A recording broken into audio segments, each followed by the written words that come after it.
So what should I do? I don't know. I'd do something dumb and petty, like take something he likes and not give that back. You stole his mom! Hello ladies and gentlemen and welcome. I'm going to be talking about Tower Raid and as well as its rewards, the gameplay, and as well as if it's worth playing. I'm not going to sugarcoat this, so I'm going to just jump straight into it. How do you have access to the Tower Raid? Simple. You just have access to it to the main menu. Regardless of your level or how far you progress, or even if you're a new player, you're able to have access to the Tower Raid right from the get-go. Just simply click it and then you'll be able to jump through. You can go back to Villador with the poster behind you, or you can leave on the main menu. There are two vendors that you can see, but I will talk about those later. But let's stop on how you can start a Tower Raid. You just simply go up to the poster and then there's three different types of modes you can play. There is Quick, Normal, and as well as Elite mode. Quick is self-explanatory. You go through 5 floors and it's one of the quickest one to go through. Gives you the least amount of rewards, but that's more like a balancing thing because you're going through it very quickly. Normal is the medium length, gives you solid rewards, and you'll go through 9 floors. And then there's the Elite mode, which makes you go through 13 floors and gives you the most amount of rewards compared to the other two. Now, for each floor you're going through, there's always going to be a modifier. There's the positive and as well as the negative modifiers, but there's also what I like to call a mixed modifier. The positive modifiers are self-explanatory. It buffs you in some way, like giving you infinite stamina, more damage, increased ammo, or infinite ammo, etc. It just basically buffs you in a certain way. Negative buffs or negative modifiers is self-explanatory. It makes either the enemy stronger or makes you weaker. Example being, they can make the enemy stronger via double damage, or they can make them take less damage from you, you lose some bit of health, melee weapons don't deal much damage, and etc. There's also what I like to call mixed modifiers, which pretty much means that both you and the enemy are buffed as well. Both you can deal buff damage and as well as the enemy. Like take example being, I think it was called the Double Trouble, where both you and the infected do double damage against each other. So it works for you and as well as against you. So, how do you go through the Tower Raid? You just simply have to progress through the floor by either bashing through or killing every bit of infected, but I highly suggest you just try to kill them as much as you can, because you do get stuck on zombies a little bit, which is still a tiny bit annoying, but hey, what can we do? While you're exploring Tower Raid, you will sometimes find chests and as well as loot. The primary loot you're going to be able to find around Tower Raid would be scrap metal and as well as honey. Honey can be used to craft consumables and as well as medkits. As for scrap, it allows you to craft certain items and accessories and as well as upgrade your weapons, which I will talk about later. I think the primary items that you can find if you're a new player would be Molotovs, regeneration boosters, and as well as some weapons that are either stronger or weaker than your main weapons. From there, it is... But the thing is, the weapons that they give you have very limited durability, so only use them for like emergency uses or for bosses, because they have good damage, but they have very terrible durability. So it's more like emergency use. And you're not going to be going through like every floor in like a chronological order. Sometimes you will start off on the second floor, sometimes you will start off on the fourth floor. What I mean is like you're always going to go through the different floors in different chronological order. So yeah. And once you reach the rooftop, you have to activate the chest in order to spawn in the GRE anomaly. And from there on, you have to just simply kill it. Depending on which one you picked, you either fight 1, 2, or 3 special enemies, which is 2 GRE anomalies and a demolisher with the gorilla variant. And that's pretty much it. Your reward is you get a hub token. Hub tokens are pretty much the primary currency for buying stuff for either the Tower Raid or either for the main game itself, which I will talk about later. I also forgot to mention that for each floor you complete, there will be a chest in a room that you will be able to explore. From there, you're able to get some more supplies that is going to assist you, but on certain occasions and on certain floors, you will find certain infected that will have a key logo above hovering over their head. What this essentially means is that they have a security keycard that allows you to open a security door that will give you a weapon, whether that be a pistol, SMG, rifle, or shotgun, either being basic or gold variant, or unlucky instances, you get the fire shotgun. And it will also give you some bit of ammo. Oh yeah, and I also forgot to mention that you will also be able to find some bit of ammo roaming around. I should also mention that one, but either way. So yeah, after each floor you complete, make sure you look around because there's some bit of supplies that will help you along the way, and sometimes Sola, one of the vendors will be there. She will be mostly offering you supplies that you can buy. You will also be able to find money laying around. I also forgot to mention that part. So yeah, you can buy weapons, you can either buy consumables, materials, and as well as throwables in some way, or accessories, whatever you want to call them. So she doesn't appear all the time, she just sometimes appears there whenever she wants, and so you just have to kind of hope that every floor you complete, she's there waiting to give you some stuff that you need. So yeah, she's very important, and she will help you along the journey. So yeah, once you completed the tower raid, you get a lot of rewards, which is XP for both the J and as well as Sola, and you get a lot of hub tokens. So, you also have the option on either going back or starting over, but let's go back and as well as see what these two vendors have in offer. J mostly practices on allowing you to purchase items or use items that's going to assist you in tower raid.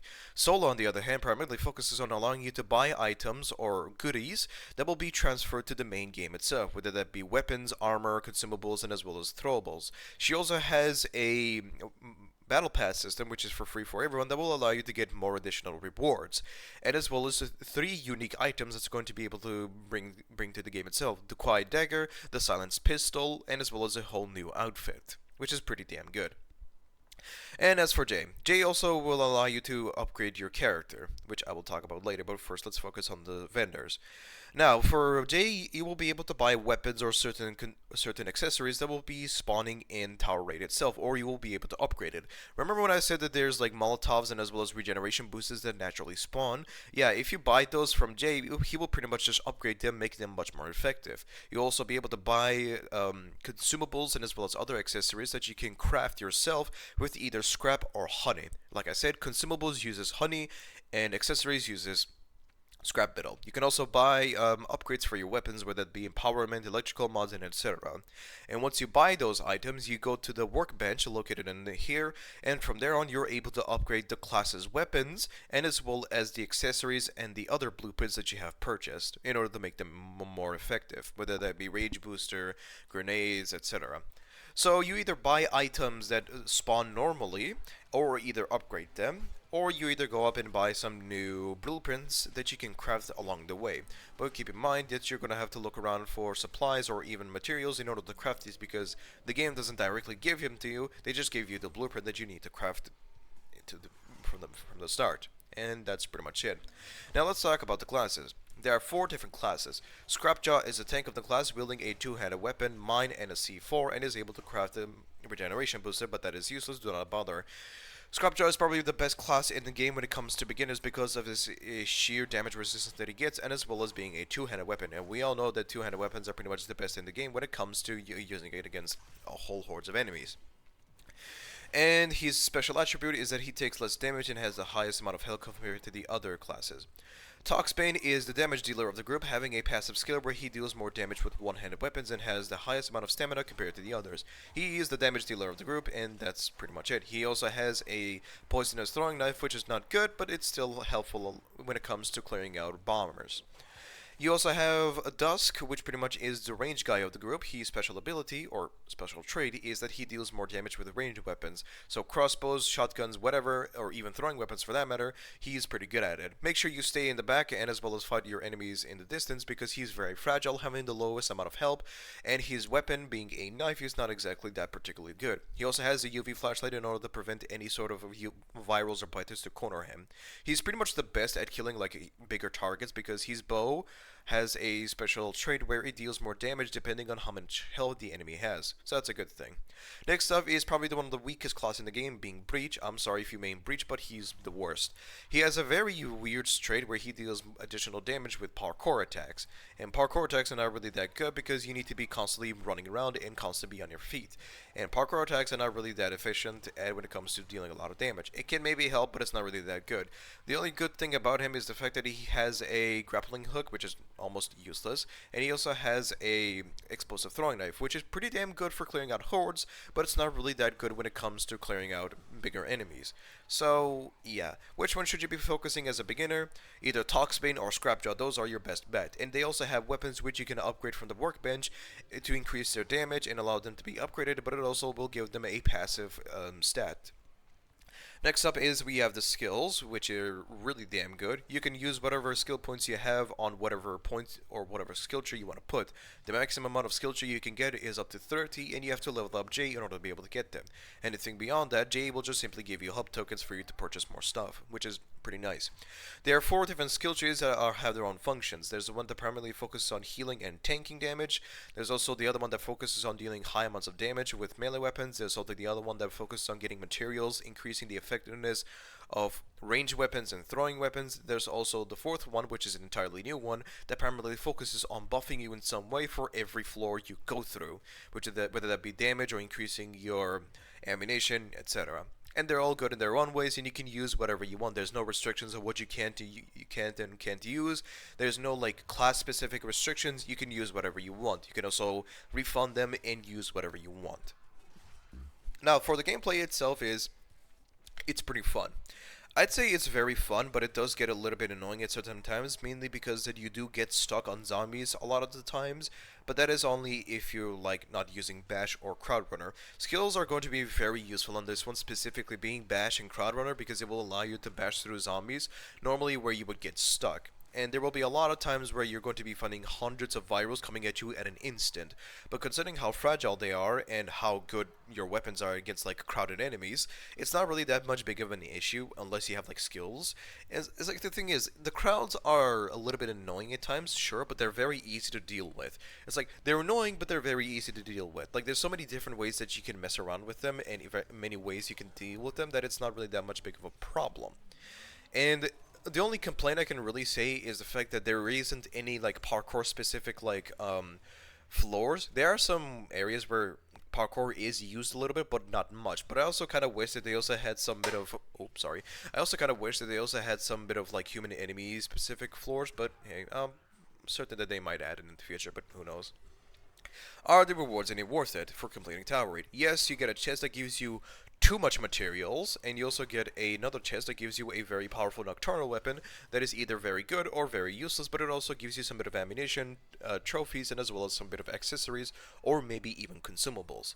And like I said, you can either go to Sola to allow you to buy items that will... Wow, that was a terrible voice crack. You can either go to Sola in order to be able to buy some stuff for the base game itself, or you can either just like focus on getting more like better loot for Tower Raid. Then that is Jay coming in.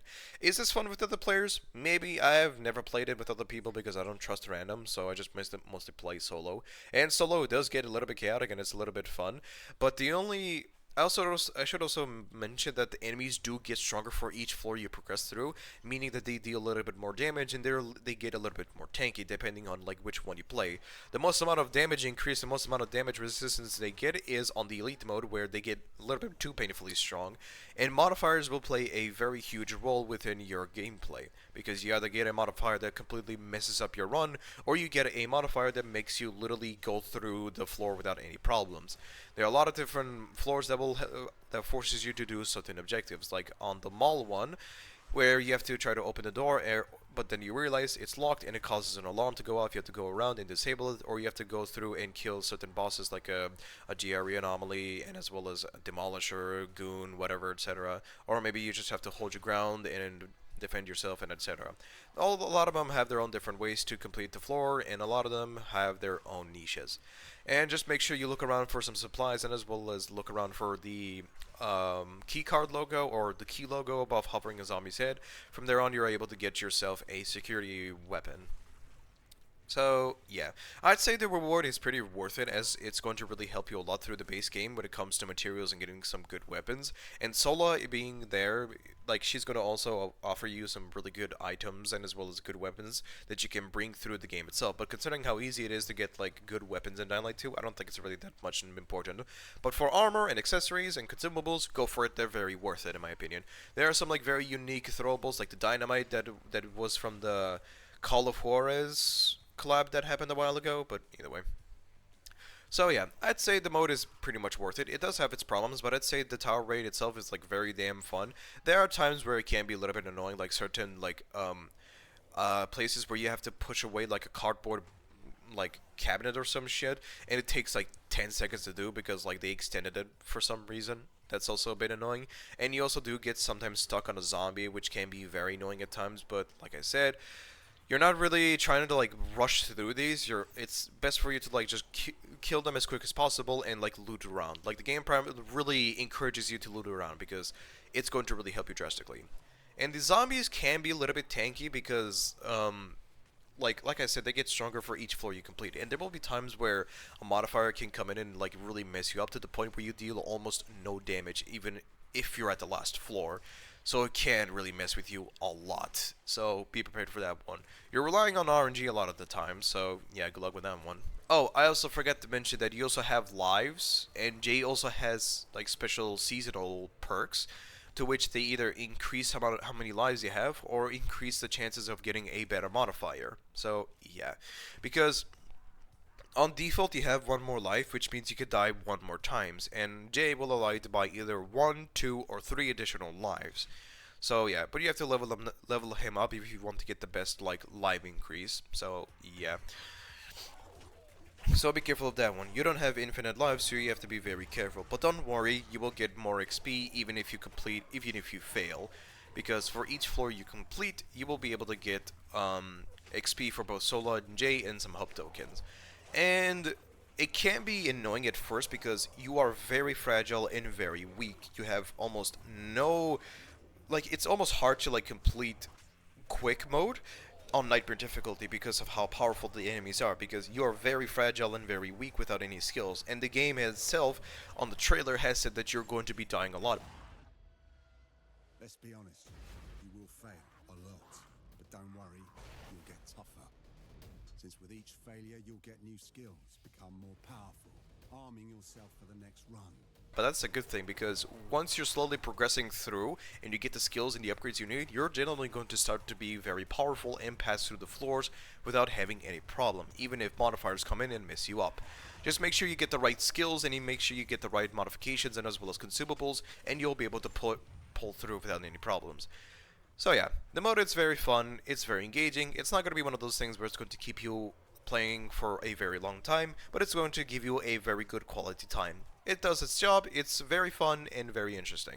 It's an 8 out of 10 in my opinion, or a 7.5 out of 10. It's a very good game mode, in my opinion. It's very fun, it's unique, and that's pretty much it. The rewards are very worth it, even if you're not planning on buying anything from Sola, like she still gives you some good stuff. So yeah, this video will give you a better insight on how the mode itself works. I hope you enjoyed it, and I will see each and every one of you next time. Now get out of here, and take care of yourself.